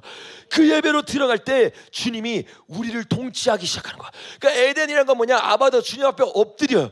그러니까 주님의 통치가 임하니까 주님의 상속자가 돼서 우리가 다스리는 자가 되는 거야. 그러니까 다른 말로 지금 요셉의 창고를 어떻게 준비하느냐? 바실레의 통치 받는 법을 배우기 시작해야 돼요. 이게 천국 복음입니다. 그래서 이 천국 복음을 계시록과 연결해서 가장 자세히 나누고 있는 책이 바로 마태복음이에요. 근데 마태복음은 우리가 아까 잠깐 나눴지만 다음 장을 보니까 마태복음이 우리가 예전에 한번 나눴습니다. 요 구주로 인크루즈로 되어 있어요. 그래서 마태복음은 굉장히 아름다운 책입니다. 인크루즈가 계속 연결되면서 이 안에서도 인크루즈가 있고 이 안에서도 인크루즈가 있고, 그렇죠? 우리가 계속 나눴잖아요. 요 안에서도 떡들을 통해서 인크루즈가 있고 표적을 통해서 인크루즈가 있고, 그리고 전체로 봐도 인크루즈로 완전히 문학적인 책이라는 거예요. 그러니까 요 책을 우리가 이런 구도적 개념으로 이해하지 못하면 성경 해석이 안 됩니다. 그 성경을 봐도 그냥 오병이어 이야기는 그냥 오병이어 기적에 대한 이야기다, 여기까지밖에 안 보이는 거예요. 왜? 구조적으로 성경 보는 법을 배우지 못했으니까. 근데 요대로 성경을 보기 시작하면 요 마태복음은 결국엔 하나의 이야기래요. 그게 뭐냐? 천국복음, 천국복음, 천국복음이에요. 그리고 그 천국복음에 들어가는 남은 자, 그 제자가 누구냐? 요것을 한 책을 통해서 똑같은 이야기를 하고 있는 거예요. 그러니까 저와 여러분이 여기 가운데 천국복음, 이게 죽고 나서 가는 나라고 했어요. 하나님의 통치를 받는 거라고 했어요. 하나님의 통치를 받는 거라겠죠. 그래서 이 하나님의 통치를 받으면서 그동안 13장을 많이 나눴어요. 그렇죠? 24장은 말할 필요도 없이 많이 나눴어요. 그렇죠? 용을 많이 나눴는데 가장 중요한 게 뭐냐? 바로 4장부터 9장까지의 천국 복음이에요. 왜? 요거는 시간표를 알려주는 천국 복음이에요. 그렇죠? 밑에 마태복음 24장은 앞으로 미래에 대한 천국 복음이에요. 이 사람들이 어떻게 천국 복음을 통해 승리할 수 있느냐를 가르치는 게 현재를 말하고 있는 4장부터 9장까지의 천국 복음입니다. 그러니까 요게 준비돼야지만 우리가 7교회로 준비되어서 어떻게 해요? 이 천국 복음, 주님의 승리 재림까지 나아갈 수 있기 때문에 마태복음에서 사실상 가장 중요한 거는 마태복음 4장부터 9장까지의 내용입니다. 오늘 그 내용들을 제가 다 나눌 수는 없어요. 시간이 없어서 앞에 간단한 부분들만 여러분과 나눌 겁니다. 근데 여기서 살펴봐야 되는 4장과 9장도요 정확하게 인크루즈로 되어 있는데, 다음 장면 보니까 4장에 이렇게 말합니다. 한번 읽어보겠습니다. 시작. 예수께서 갈릴리에 두루다니사 그들의 회당에서 가르치시며 천국 복음을 전파하시며 백성 중에 모든 병과 모든 악한 것을 고치시니. 아멘. 요 말이 9장에 그대로 나오는데 우리 한번 읽어보겠습니다. 시작. 예수께서 모든 도시와 마을에 두루다니사 그들의 회당에서 가르치시며 천국 복음을 전파하시며 모든 병과 모든 약한 것을 고치시니라. 아멘. 자, 여기 보면 우리가 성경을 유심히 공부한 분이라면 이게 무슨 형식이란 걸 알 수 있어요. 인크루즈 형식인데, 요 인크루즈가 놀라운 방법으로 되어 있어요. 어떤 방법으로 되어 있냐? 우리가 마태복음 13장부터 23장 사이를 나눌 때 그 인크루즈를 나누는데, 거기 보니까 떡이 5개, 12개, 그죠? 떡이 17개. 근데 이게 똑같이 5병이요 7병이니까 인크루즈인 건 알지만 숫자는 같아요, 틀려요? 틀렸죠? 왜? 유대인과 이방인을 말하는 거였기 때문에. 이것도 정말 놀라워요. 여기 보니까 다른 게 있어요. 모든 도시와 마을, 그리고 온 뭐래요? 갈릴리. 이게 다른 거예요. 왜? 갈릴리에 대해서 우리가 계속 나눴잖아요. 갈릴리는 뭐냐? 다음 장면 넘겨보니까 예수께서, 이게 전 장면 넘겨보세요. 이게 4장 23절입니다. 그 앞구절이에요. 다음 장면 보면 4장 13절에 나사렛을 떠나 스불론과 납달리 지경의 해변에 있는 가버나움으로 갔는데, 이 가버나움이 어떤 곳이냐? 스불론 땅과 납달리 땅과 요단과 저편 해변 길가와 이방의 뭐래요? 갈릴리여라고 말했어요. 그러니까 갈릴리는 뭐냐면 이방인들을 뜻한단 말이에요. 그게 우리가 나눴던 것처럼 이사야 9장의 예언을 그대로 인용한 거라겠죠. 근데 이사야의 남은 자들은 동쪽 끝나라들을 말하고 있어요, 여러분. 그러니까 여러분, 지금 주님이 이 다음 장면 넘겨보면 뭘 말하고 있냐면 이방에서 시작해서 어떻게 하고 있는 거예요? 이스라엘까지 가고 있는 거야. 그 주님이 이들을 깨우기 위해서 결국에 가장 중요한 핵심 가치를 가르치는데 그게 천국복음이에요. 근데 천국복음은 5장에서 7절까지만 가르쳤어요. 근데 천국복음은 여기서 안 끝나요. 8장 9절에 보니까 치유와 뭐가 있어요? 축사가 있어요. 여러분, 하나님 나라의 복음은 실제일 줄로 믿습니다. 진짜 복음을 증거하니까 그 땅 가운데 치유가 일어나고 귀신이 떠나가는 거예요. 악한 영이 부셔지고 여러분 천국을 선포하길 예수님으로 축복합니다. 이런 천국의 축복이 임하는 것이 천국 복음. 특별히 우리가 계속 나누는 이 5장과 7장에 있는 산상수훈이에요. 요 산상수훈을 우리가 잘 이해해야 되는데, 여러분 산상수훈이 뭐예요? 어디서 가르치는 거예요? 산에서 가르치는데, 특별히 5장과 7장은 많이 아시니까 어떤 내용이에요? 뭐에 대한 이야기예요? 율법을 폐허놨어요? 완성시키러 왔어요? 그 옛 율법이 아니라 어떤 율법을 가르치러 오셨어요? 새 율법. 산에서 율법을 받았던 자가 누구예요? 모세가 어디서 받았어요? 시내산. 시내산은 뭐 하는 곳이었어요? 신부들을 부르는 곳이었어요. 근데 그 모양을 그대로 따서 예수님이 지금 제자들을 불러요. 근데 뭐라고 말하냐? 산 위에 올라가서 새 율법을 가르치면서 그들을 부르는 거예요. 그러니까 주님이 이방 민족들과 이스라엘을 깨우는데 누구를 깨우고 있느냐? 여러분, 마지막 때 신부를 깨우고 있을 줄 믿습니다. 그 신부가 뭐 하는 자들이에요? 에덴이 회복된 자들이에요. 그리고 그 에덴의 회복을 통해서 주님이 말하고는 재림까지 들어갈 수 있는 능력을 받은 자, 그게 바로 산상수훈의 핵심입니다. 그래서 산상수훈은 교훈이 아니에요. 교리가 아니에요. 신부가 어떤 삶을 살아가느냐, 신부는 누구냐, 마지막 때 신부로서 우리가 어떻게 준비되느냐, 이걸 가르치는 게 산상수훈인데, 산상수훈이 너무 길어. 이거 다 나누면 오늘 집에 못 갑니다. 그래서 제가 이 중에서 다음 장면 넘겨보면 팔복을 나눌 건데, 팔복도 너무 길어요. 그래서 오늘은 팔복 중에서 4가지 의에 줄이고까지만 하고, 의에 줄이고까지만. 이 팔복이 핵심이 뭐냐? 진짜 복, 이게 뭐예요? 마카리오, 이게 에덴의 복이잖아요. 그 제사장의 복이잖아요. 제사장의 복, 하나님의 얼굴을 비추는 복. 이 복을 어떻게 받느냐? 어떤 자가 신부냐? 이걸 말하는 거예요. 근데 이 팔복 역시도 인크루즈예요, 아니에요? 인크루즈예요. 다른 거 다 다른데 처음과 끝은 똑같아요, 달라요. 복이 있나니 천국이 뭐래요? 그들의 것임이라. 그러니까 여기서 하고 싶은 말은 뭐냐? 복 있는 사람은 누구냐? 바실레의 통치받는 신부들인데, 신부가 누구냐? 요거를 보여주는 게 지금 팔복의 내용이란 말이에요. 근데 요 팔복을 여러분, 우리 설교 많이 들으셨을 거예요. 근데 팔복도요, 요것만 보고 해석하면 팔복을 해석할 수가 없어요. 팔복을 해석하려면 우리가 계속 말하는 것처럼 다음 장에 보는 것처럼 구조를 이해해야 됩니다. 구조를. 이 천국 복음이 여러분 구조적으로 봤을 때 뭐라 연결되어 있어요? 마지막 재림장의 천국 복음과 연결되어 있잖아요. 재림장이 23장부터 25장까지의 내용이거든요. 근데 거기에 보면 정말 놀라운 게 뭐냐면 23장에 팔복과 대치되는 이야기가 나오는데 그게 팔화예요. 다음 장면 넘겨보시면 이 23장에 화 있을진저 내용 아시죠, 여러분? 근데 그 화 있을진저가 정확하게 8번 나옵니다.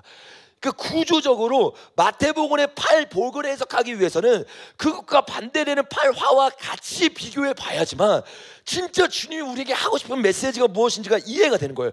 이건 저의 추측이 아닙니다. 이거를 구조적으로 이렇게 마태복음이 만들었는데, 사복음서는 뭐예요? 다 다른 관점으로 쓰여진 책입니다. 대부분 공간복음이라고 해서 비슷한 관점이지만 각자마다 달라. 누가복음은 뭐예요, 여러분? 시간 순으로 적잖아요. 그래서 시간 순으로 적었고, 이 마태복음은 시간이 아니야. 문학적으로 적었단 말이에요. 그러니까 주님이 화와 복을 같이 가르쳤는데 이걸 어떻게 해요? 문학적으로 합쳐서 보면 같은 건데, 인크루즈를 모르는 사람은 이게 동시에 일어난 사건인지 모릅니다. 근데 시간 순으로 적었던 누가는요, 이거를 시간 순으로 이렇게 말해요. 같이 읽어보겠습니다. 다음 장면 시작. 예수께서 눈을 들어 너희 가난한 자는 지금 줄인 자는 복이 있나니 배부름을 얻을 것이요 지금 오는 자는 복이 있나니 너희가 웃을 것이며 인자로 말미암아 너희를 미워하고 멀리하고 욕하고 너희 이름을 악하다 하여 버릴 때에는 너희에게 복이 있도다. 그날에 기뻐하고 뛰놀라. 하늘에서 너희 상이 금이라. 그들이 조상들이 이와 같이 하였느니라. 그러나 화 있을진저 너희 부유한 자여 너희는 너희 위로를 이미 받았도다. 화 있을진저 너희 지금 배부른 자여 너희는 주리로다. 화 있을진저 너희 지금 웃는 자여 너희가 애통하며 울리로다. 모든 사람이 너희를 칭찬하면 화가 있도다. 정확하게 4가지의 복, 이거 줄인 거죠. 마태복음에 있는 거를 4가지의 복을 말하고 정확하게 4가지의 뭐를 말해요? 화를 이야기한단 말이에요. 그러니까 우리가 누가복음과 마태복음을 다 이어서 보고 마태복음의 인크루즈를 이해한다면 사실 이 내용들은 연결된 내용이고, 이 내용들을 우리가 같이 봐야지만 진짜 주님이 하고 싶은 메시지 이게 보이고 신부가 되어서 마지막 때를 준비할 수 있는 거예요. 여러분, 진짜 준비하는 자들 되길 예수님으로 축복합니다. 그래서 주님은 지금 뭘 말하고 싶으냐, 마태복음을 통해서 신부의 길을 가는 제자들과 음녀의 길을 따라가는 음녀에서 통치받는 종들을 나눠서 말하는 거예요. 근데 이 모든 자들이 다 어디 있냐면 교회 안에 있어요. 교회 안에서 누가 신부냐? 주님이 첫 번째로 이렇게 말씀합니다. 팔복을 이렇게 시작해요. 다음 장면을 읽어보겠습니다. 시작. 예수께서 무리를 보시고 산에 올라가 앉으시니 제자들이 나아온지라 입을 열어 가르쳐 이르시되. 자, 5장 1절이 이렇게 시작하거든요. 마태복음 23장 1절이 이렇게 시작합니다. 시작. 이에 예수께서 무리와 제자들에게 말씀하여 이르시되. 서기관들과 바리새인들이 어디에 앉아있다고 여러분? 모세의 자리. 제가 아까 나눴잖아요. 시내산에서 세율법을 가르친 거, 이게 모세의 그림이라고 했잖아요. 그 모세의 자리에 앉아있는 게 예수님인데, 교회를 다닌다고 하는데 어떤 사람이 있느냐? 예수님의 자리에 앉은 자들이 있어요. 주님을 믿는다고 하는데 주님의 머리가 아니야. 자기가 머리 내가서 자기가 선택하고 자기를 위해서 살아가기 시작해. 그 주님 뭐라고 말하냐? 그들의 말하는 바는 지키되 그들의 행위는 본받지 마라. 왜? 그들은요 말만 하고 따르지 않는 자들, 머리가 돼서 자기가 원하는 대로 움직이는 자들이에요. 여러분, 이들의 특징이 뭔지 아세요? 땅에 있는 자를 아버지라 하지 말라고 하는데 자기가 아버지가 돼요. 그 아버지가 누구예요? 너희 아버지는 한 분이시니 곧 하늘에 계신 누구예요? 하나님이에요. 또 그들이 지도자가 되려고 그래요. 근데 너희 지도자는 한 분이니 곧 누구래요? 그리스도라라고 말해요. 그 무슨 말이냐? 오늘날 수많은 사람들이 신부가 돼야 되는데 신부가 아니라 왕이 되려고 그래. 머리가 되려고 그래. 신부는 뭐예요? 주님의 말씀에 순종하는 자잖아요. 복종하는 자잖아요. 머리가 아니라 주님의 몸이 되어서 주님이 움직이는 대로 움직여야 되는데 주님의 비전과 다른 비전을 움직여요. 주님이 준비하는 것과 전혀 다른 걸 준비하고 있어요.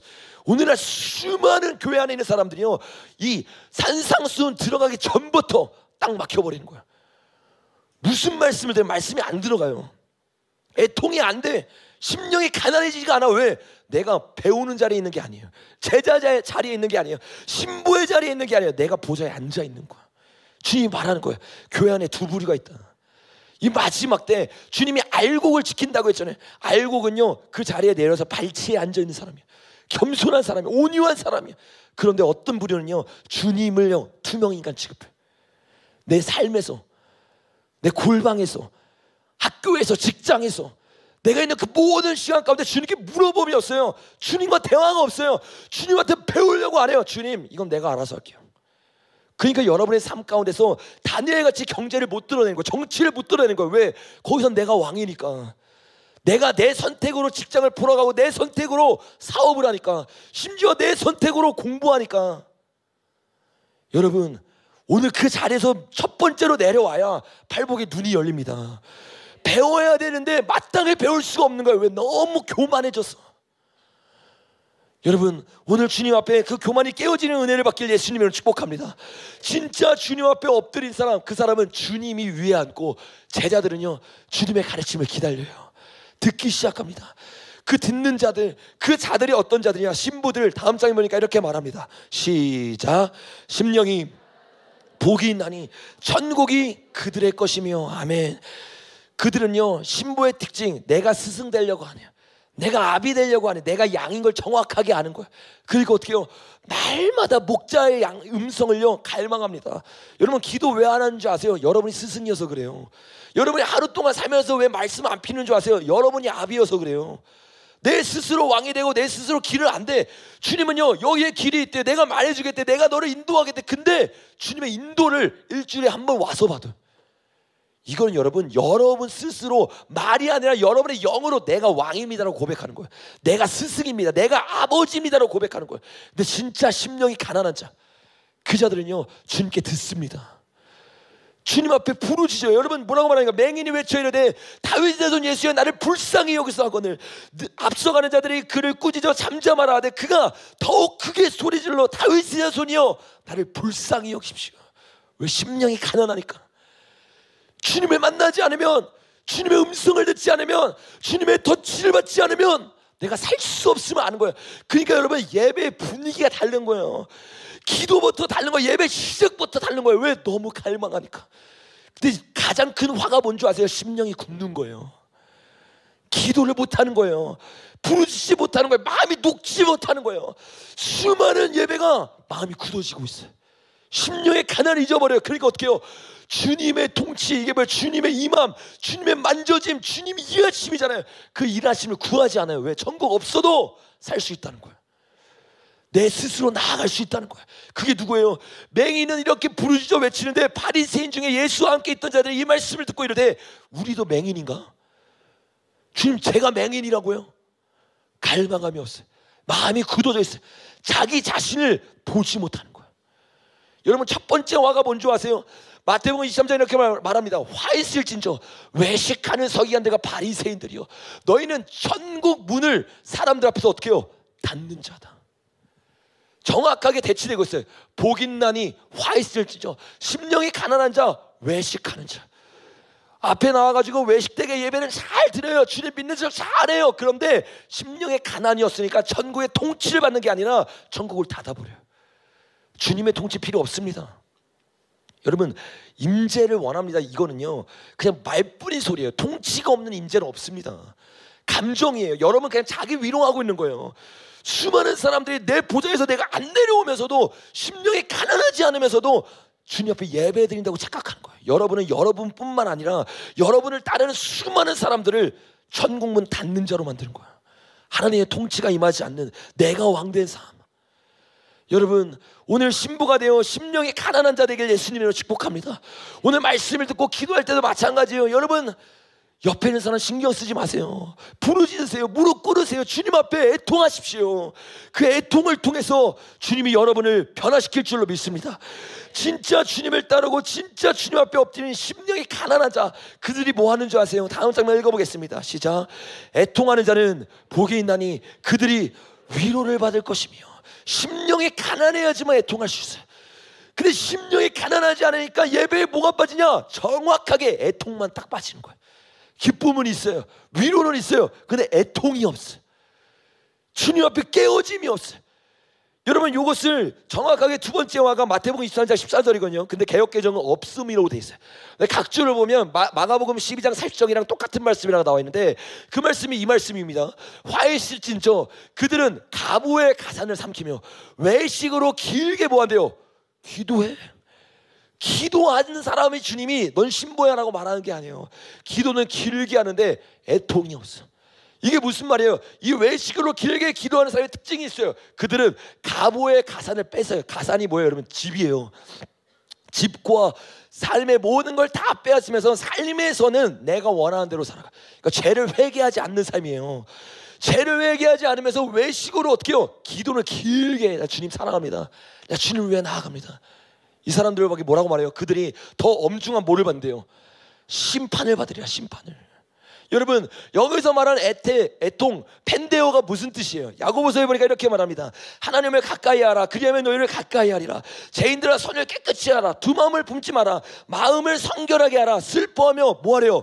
애통하며 울지어다. 애통이라는 뜻은 뭐에 쓰여지냐? 두 마음을 품었을 때. 외식하면서 기도는 하는데 내 삶이 바뀌지 않은 거예요. 그런 사람들이 어떤 사람이냐? 애통하는 자가 아니라 외식하는 자들이에요. 수많은 사람들이 이 애통의 길로 안 들어가, 회개의 길로 안 들어가. 왜? 심령이 가난하지 않으니까 내가 왕이 되어서 회개하고 싶지 않은 거예요. 그 삶에 머물러 있고 싶은 거예요. 그 삶에 머물러 있을 때 저와 여러분요 더 엄중한 심판을 받아요. 근데 이 심판과 대조로 이러는 게 위로이잖아요. 위로. 요 위로가 여러분 무슨 뜻인지를 우리가 알아야 되는데, 위로와 애통은요 계시록에 함께 나옵니다. 어떻게 나오는지 같이 한번 읽어보겠습니다. 시작. 또 내가 보면 예루살렘이 하나님께로부터 하늘에서 내려오니 그 준비한 것이 신부가 남편을 위하여 단장한 것 같더라. 내가 들으니 보좌에서 큰 음성이 나서 이르되 보라, 하나님의 장막이 그 사람들과 함께 있음에 하나님이 그들과 함께 계시리니 그들은 하나님의 백성이 되고 하나님은 친히 그들과 함께 계셔서 모든 눈물을 그 눈물에서 닦아주시니 다시는 사망이 없고 애통하는 것이나 곡하는 것이나 아픈 것이 다시 있지 아니하리라. 아멘. 주님이 어떻게 해요? 눈의 눈물을 닦아줘요. 이게 위로예요. 그리고 위로 가운데 뭐래요? 다시는 애통이 없을 거다. 근데 그들이 흘렸던 애통, 그게 뭔 줄 아세요? 보라, 신부가 남편을 위해 단장한 것 같이 주님이여 누굴 위로하는 줄 아세요? 신부 단장을 한 사람, 회개한 사람, 진짜 내 자리에서 내려와서 신부처럼 애통함으로 내 몸을 씻은 자. 여러분, 그거에 대해서 계시록 7장에 똑같이 말합니다. 이 흰옷을 입은 자가 누구냐? 그 자들이 이 어린 양의 피로 씻은 자들이죠. 근데 그 말을 하면서 똑같이 말합니다. 그들 위에 장막이 젖으리니, 똑같죠? 장막이 사람들과 함께 있음에 라고 말하죠. 장막이 사람들과 함께 있음에 똑같은 말을 하고 있는 거예요. 7장에서도 장막이 젖이는데, 그래서 어떻게 되냐? 노란색 글자 보니까 어린 양이 그들의 목자가 돼서 생명수로 인도하고 함께 하시니, 똑같죠? 하나님께서 그들의 눈에서 모든 눈물을 어떻게 해요? 씻어주리니. 주님이 위로하시는 거야. 이거 진짜 애통이라는 건 뭐냐? 그냥 나를 위해서 오는 이런 애통을 말하는 게 아니에요. 심령에 가난한 자가 하는 애통은 신부단장을 하는 겁니다. 마지막 때 여러분, 하나님의 통치를 받는 자들, 그들은요 그 장막이 임할 수 있도록 나의 모든 죄를 씻는 자들일 줄로 믿습니다. 그 씻음 가운데 주님이 어떻게 하느냐? 아까 첫 번째 복을 통해서 천국이 임했잖아요.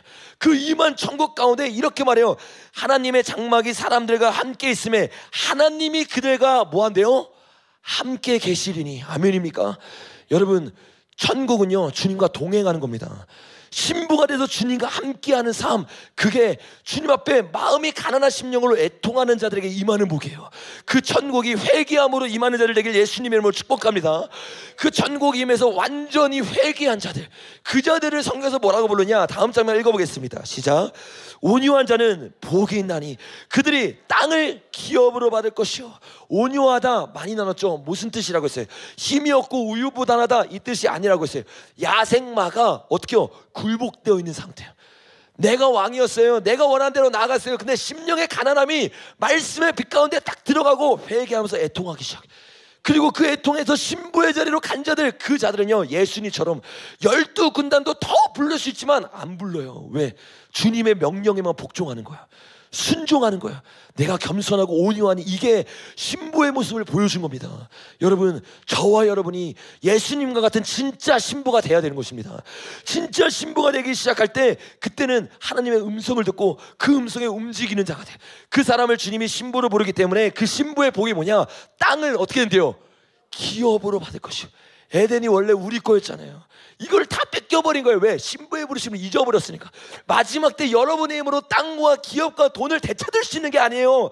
신부가 되고 에덴을 회복할 때 주님이 기업을 주시는 겁니다. 근데 이 기업이라는 단어가 클레로노메노라고 하는 단어인데, 클레로노마노는 상속자, 후사가 되다, 이런 뜻이에요. 그러니까 땅을 기업으로 받다, 이 말은 무슨 말이냐? 넌 내 상속자야. 너는 나의 신부야. 너는 나의 아들이야. 가부와 고아에게 주님이 정체성을 회복시켜 주는 거야. 그래서 계시록 21장을 보니까 이렇게 말하는데, 같이 한번 읽어보겠습니다. 시작. 이기는 자는 상속으로 받으리라. 나는 그의 하나님이 되고 그는 내 아들이 되리라. 아멘. 여러분, 상속자는 하나님에게 아들이라고 인침을 받은 자예요. 신부라고 인침을 받은 자입니다. 이 상속을 받는 자가 누구냐? 온유한 자이면서, 온유한 자를 계시록에서 뭐라고 말하고 있어요? 이기는 자라고 말하고 있어요. 여러분, 이기는 전쟁은요 내 힘과 내 능력으로 하는 게 아니에요. 온유함으로 주님의 음성을 듣고 움직일 때, 뽕나무 뒤로 돌으라고 하면 도는 거예요. 이기다가 지라고 하면 지는 척하고 나아가는 거, 이게 다윗의 온유의 전쟁이었어요. 온유함으로 엎드리니까 또 온유함으로 나팔을 들고 벽 가까이 붙어서 돌기 시작하는 거예요. 미친 짓이잖아요. 근데 그게 여러분 승리의 길입니다. 죽음의 길이 아니에요. 순종은, 주님 앞에 복종하면 우리를요 땅을 기업으로 주게 합니다. 여리고를 얻었던 것처럼 이 마지막 때 저와 여러분이 음료의 땅을 다시 한번 준치해야 될 줄로 믿습니다. 여러분, 반대로 마태복음이니까 똑같은 세 번째 화가 납니다. 화 있을진저 복이 있나니, 똑같죠. 외식하는 서기관들과 바리새인들이여, 너희는 교인 한 사람을 얻기 위하여 바다와 육지를 두루 다니다가 생기면 너희보다 배나 더 어떤 자식을 받는데요? 지옥의 자식. 천국의 상속자가 되느냐, 지옥의 상속자가 되느냐, 그 차이가 뭔지 아세요? 온유함으로 주님을 따라가느냐, 아니면 이 사람들 뭐 하는 사람들인 줄 아세요? 놀라운 게 사역하는 자들이야. 근데 사역하는데 하나님의 뜻에서 사역하는 게 아니에요. 열심은 있어요. 노력을 해. 2033 열심히 막 나아가 두루 다니면서 수많은 영혼들 찾아. 근데 주님은 그걸 원하는 게 아니에요. 주님은 순종을 원하십니다. 주님은 엎드려짐을 원하는 거예요. 여러분, 바울이 디모데를 찾을 때 디모데밖에 없었어요. 왜 그런지 아세요? 다 자기 사역하고 있었어요. 하나님의 사역이 아니라 자기 사역에 눈물어 있는 거예요. 그 사람은요 아직도 스승의 자리에 있는 거예요. 아비의 자리에 있는 거예요. 신부의 자리를 버려버린 겁니다. 여러분 어떤 삶을 살고 있습니까? 여기 우리 교회에 다니는 사람만큼 열정 없는 사람이 어디 있겠어요? 열정은 많아, 뜨거워요. 근데 여러분의 열정과 여러분의 뜨거움과 여러분의 나아감은 어떤 기준으로 나아가고 있는 거예요? 신앙은 단순히 뜨거움이 아니에요. 신앙은 단순히 열정이 아닙니다. 주님 앞에 순복하십시오. 주님 앞에 굴복하십시오. 굴복이란 게 뭐예요? 음성을 듣고 움직여. 내가 말하기를 어떻게 해요? 더디하는 거예요. 듣기는 어떻게 하는 거예요? 속히 하는 거예요. 여러분 진짜 이 마지막 때 다니엘처럼 듣는 시간이 있어야 될 줄로 믿습니다. 다윗이 아무리 바빠도 어떻게 해요? 성전에 들어가잖아요. 여러분 그 온유가 오늘 저와 여러분에게 부어지는 자들 되길 예수님 이름으로 축복합니다. 여러분 결론을 맺고 우리 좀 기도했으면 좋겠어요. 우리가 나눈 것처럼 내가 예수님 자리에 앉지 않고 제자의 자리에 들어서 신부의 자리에 있을 때 주님이 우리에게 심령의 가난함을 허락하기 시작해요. 그리고 그 10년의 가난한 가운데 우리 마음 가운데 애통이 생기고 그 애통으로 회개한 사람은 온유한 자가 돼. 그리고 그 온유한 자가 된 신부들은 이제는 더 이상 나를 위해서 안 살아갑니다. 왜? 나를 위해 살아갔던 그 비전이 뭐였어요 여러분? 온유하지 않았던 나의 교만이었던 거야. 그게 깨어지기 시작하니까 먼저 그의 나라와 그의 의를 구하고 주님을 닮고 주님을 보는 것이 최우선이 되어 있습니다. 여러분 그 사람들이 어떤 사람인지 우리 같이 한번 읽어봤으면 좋겠는데 우리 다음 장면 넘겨볼게요. 시작. 그 다음 장면 시작. 의에 줄이고 목마른 자는 복이 있나니 그들이 배부를 것이며. 아멘. 여러분 진짜 주님 앞에 엎드린 자 전전 장면 한번 넘겨볼래요? 진짜 온유한 자의 특징이 뭐냐면 여기 온유라는 단어들은 다 뭐에 관련되어 있냐면 나의 멍에를 메고 또 멍에를 메는 짐승. 온유는요 다 멍에와 관련되어 있었어요. 이게 무슨 말이냐? 내 뜻대로 나아가는 게 아니라 이제 하나님 뜻대로 나아가는 자가 된 거죠. 완전히 하나님 뜻대로 나가니까 아까 우리가 읽은 것처럼 다 다음 장면 넘겨보면 먼저 그의 나라와 그의 의를 구하는 거예요. 그래서 어떻게 해요? 의에 줄이고 목이 마른 거예요. 내 뜻과 내 가치관과 내 꿈을 위해서 살아가는 게 아니라 이제는 멍에를 메고 주님 내가 그 십자가의 길 걷겠습니다. 주님의 뜻이 무엇입니까? 주님의 마음이 무엇입니까? 주님의 비전이 무엇입니까? 여러분 이게 우리의 갈망의 기도가 되어야 됩니다. 저와 여러분의 기도의 갈망은 무엇이에요? 주님 나를 살려주십시오. 나를 일으켜주십시오. 다 나에게 머물러 있다면 진짜 갈망으로 못 들어간 거야. 중보의 영역으로 못 들어간 거야. 이 의에 줄이고 목마른 자, 진짜 이 시대에 주님이 찾고 있는 예배자, 그 예배자는 먼저 그의 나라와 그의 의에 목마른 자입니다. 거기에 줄인 자예요. 주님이 그들에게 말합니다. 그들은 복이 있나니 그들이 배부를 것이다. 반대로 화에 있을진저 네 번째 화에 있는 사람이 있어요. 그들의 특징이 뭐냐? 누구든지 성전으로 맹세하면 아무 일이 없거니와 성전의 금으로 맹세하면 지킬지니라. 주님의 임재에 관심이 없어요. 주님과 함께하며 먼저 그의 나라와 그의 의에는 관심이 없어요. 뭐에 관심이 있느냐? 오직 금, 성전의 금, 돈, 명예. 주님을 믿는 목적이 저거예요. 저게 이유예요. 여러분의 의는 어떤 의입니까? 어떤 목적입니까? 어떤 뜻입니까? 주님이 말한 거예요. 화 있을진저 지금 배부른 자는 너희가 줄이게 될 것이다. 너의 뜻을 구하고 너를 위해서 살아가고 너를 위해서 7년 대환란을 준비하는 자들, 지금은 그럴 때가 아닙니다. 신부가 되어서 주님의 비전을 품는 자들 되길 예수님의 이름으로 축복합니다. 진짜 임재와 진짜 예수님을 닮는 것, 진짜 예수님 먹고 마시는 것이 우리 예배의 유일한 소망이 되길 예수님으로 축복합니다. 여러분 여기 보면 맹인들이, 눈먼 인도자들이 나와요. 이들의 특징은 사람들을 예배로 인도하는 게 아니에요. 금과 동과 기복신앙으로 인도합니다. 더 큰 단체로 인도하기 시작합니다. 그들 향해서 주님이 이렇게 이야기해요. 우리 같이 한번 마지막 구절 읽어보겠습니다. 시작. 내가 말하기를 나는 부자나 부유하여 부족한 것이 없다 하나 내 공고한 것과 가련한 것과 눈먼 것과 벌거벗은 것을 알지 못하노도다.